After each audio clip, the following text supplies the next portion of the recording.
और ये 21 जून दुनिया के लिए बहुत ही महत्वपूर्ण है, क्योंकि इसी दिन 15,000 साल पहले हिमालय की ऊंची चोटियों में एक योगी प्रकट हुए। कोई नहीं जानता था कि वे कहां से आए हैं। उनके अतीत की कोई जानकारी नहीं थी, तो लोग उनके आसपास इकट्ठे हो गए क्योंकि उनकी उपस्थिति इतनी जबरदस्त थी। लोगों का एक बड़ा समूह इकट्ठा हो गया। उन्हें उम्मीद थी कि वे कुछ बोलेंगे, कुछ करेंगे। उन्होंने न तो कुछ किया, न ही कुछ बोले, बस बैठे रहे। अगर मैं यहां 2 घंटे तक बस बैठा रहूं तो मैं कल्पना कर सकता हूं 15 मिनट में पिछली लाइन में बैठे लोग, और वे धीरे धीरे अब भी सिनेमा जा सकते हैं, चलो चले।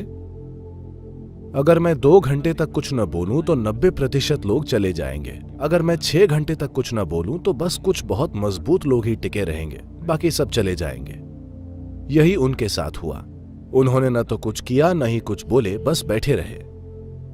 1 दिन या 1 हफ्ते नहीं, वे महीनों तक बस स्थिर बैठे रहे। सभी चमत्कार की उम्मीद कर रहे थे, कुछ नहीं हुआ, वे बस बैठे रहे। लेकिन वे एक बहुत बुनियादी चमत्कार नहीं समझ पाए, क्योंकि फिलहाल आपके शरीर की प्रकृति ऐसी है कि आपका अच्छा ध्यान रखा जा रहा है। आपने दोपहर में भोजन किया, शाम में शायद नाश्ता किया, और नींद न आने के लिए कॉफी भी पी, और शायद आपके बैग में भी कुछ है। कितनी चीजें हैं। इन सभी चीजों का ध्यान रखा जा रहा है, इसीलिए ये ठीक है। मान लीजिए हम आपको यहां 4 घंटे बिठा दें। सद्गुरु, कम से कम पानी? ठीक है, पानी पी लो। पानी पीने के बाद क्या आप यहां बैठ सकते हैं? सद्गुरु, ठीक है, वो करके आओ। सद्गुरु, ठीक है, अगर ये अनुमति दी तो अगली चीज बिना अनुमति के बस हो जाएगी। या दूसरे शब्दों में, जिसे आप शरीर कहते हैं, वो बस प्रक्रियाओं की एक श्रृंखला है।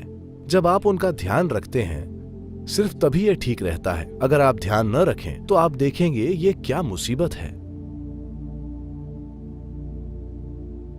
जब आप शरीर का ध्यान नहीं रखते, अगर आप भूखे हैं, वो छोड़िए। लोग कहते हैं कि 1 मिनट कितना लंबा है, ये इस पर निर्भर करता है कि आप बाथरूम के दरवाजे के किस तरफ हैं।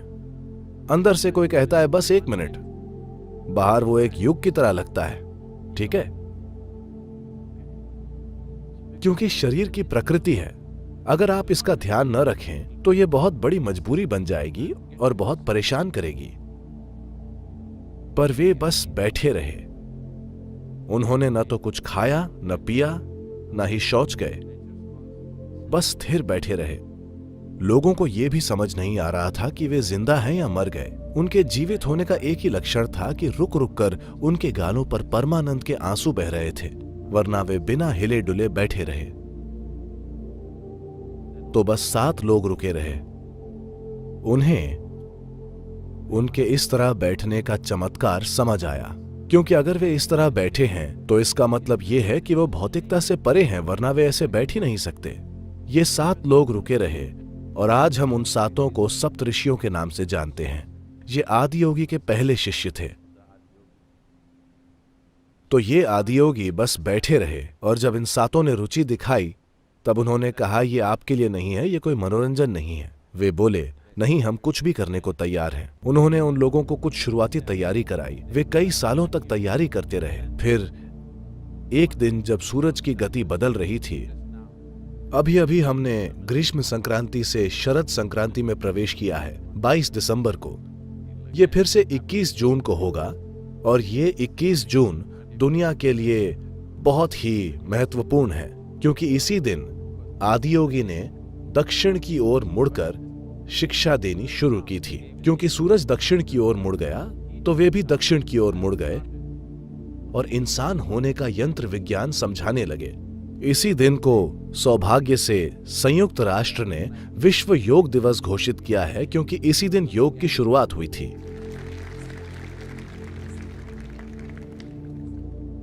इंसानी यंत्र विज्ञान को समझने की ये अद्भुत प्रक्रिया शुरू हो गई। ये सभी धर्मों से पहले की बात है, जब धरती पर कोई धर्म नहीं था। 15,000 साल पहले उन्होंने इंसान होने का यंत्र विज्ञान समझाया और कई पहलू सामने आए। उन्होंने 112 तरीके सिखाए जिनसे इंसान अपनी परम प्रकृति को पा सकता है।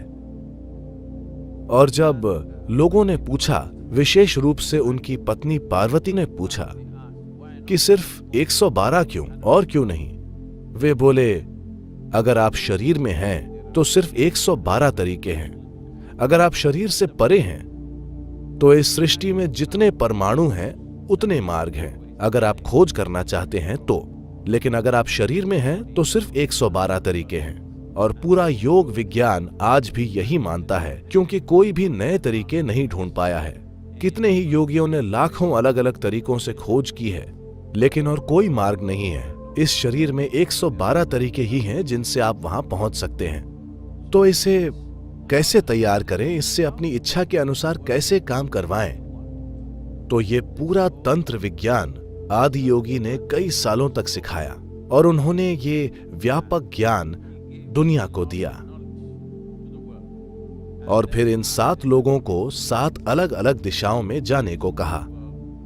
एक मध्य एशिया गए, एक उत्तरी अफ्रीका गए, एक दक्षिण अमेरिका गए, एक दक्षिण पूर्वी एशिया गए, एक हिमालय पर्वत के भारतीय हिस्से में आए, एक उनके साथ रुक गए, और एक अन्य जो हमारे लिए बहुत महत्वपूर्ण है, अगस्त्य मुनि, वे दक्षिण की ओर आए। उन्हें दक्षिण दिव्य दर्शन का जनक माना जाता है, क्योंकि उन्होंने विंध्या पर्वत के दक्षिण में एक भी इंसानी आबादी को नहीं छोड़ा।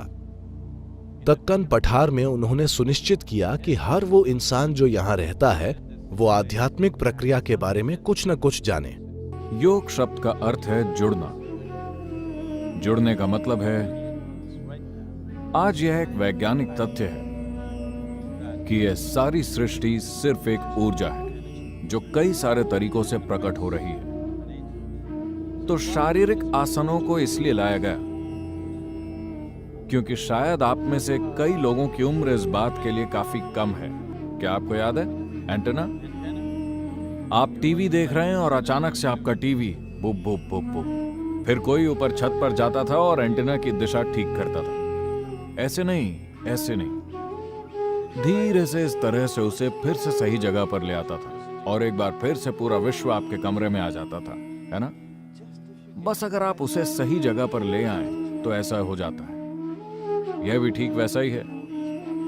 अगर आप सिर्फ इस शरीर को ठीक से थामना सीख जाएं, तो आप पूरे ब्रह्मांड को इसमें डाउनलोड कर सकते हैं। यह हठ योग है।